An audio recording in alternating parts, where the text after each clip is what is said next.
Premier, clearly there are a lot of questions about the logistics of exactly how this is going to work in terms of the travel restrictions.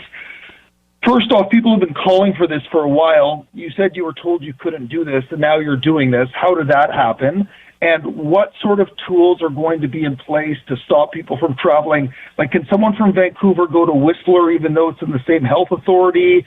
How will these police checks work in regards like that? Well, certainly we never said we couldn't do it. We said that it would be logistically challenging, and it is and remains so.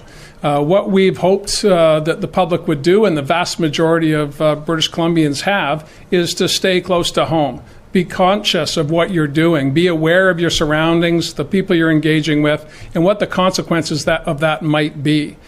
Certainly, you cannot go to Whistler and stay if you can't book accommodation. So we're working on a voluntary basis with the sector to find ways to cancel bookings that have been made and to not accept any more bookings going forward through the May long weekend.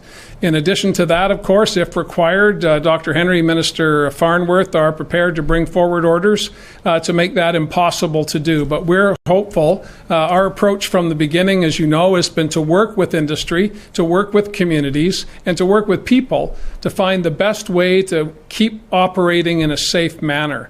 Where that fails is where we have to step in. And as Dr. Henry said, in workplaces, we have now the tools through WorkSafe to make sure that we can go into those workplaces and take appropriate action as required. When it comes to travel outside of your health authority, we'll be using some hybrid on the counterattack programs that people will be very familiar with during the Christmas season to try and reduce those who would drink and drive.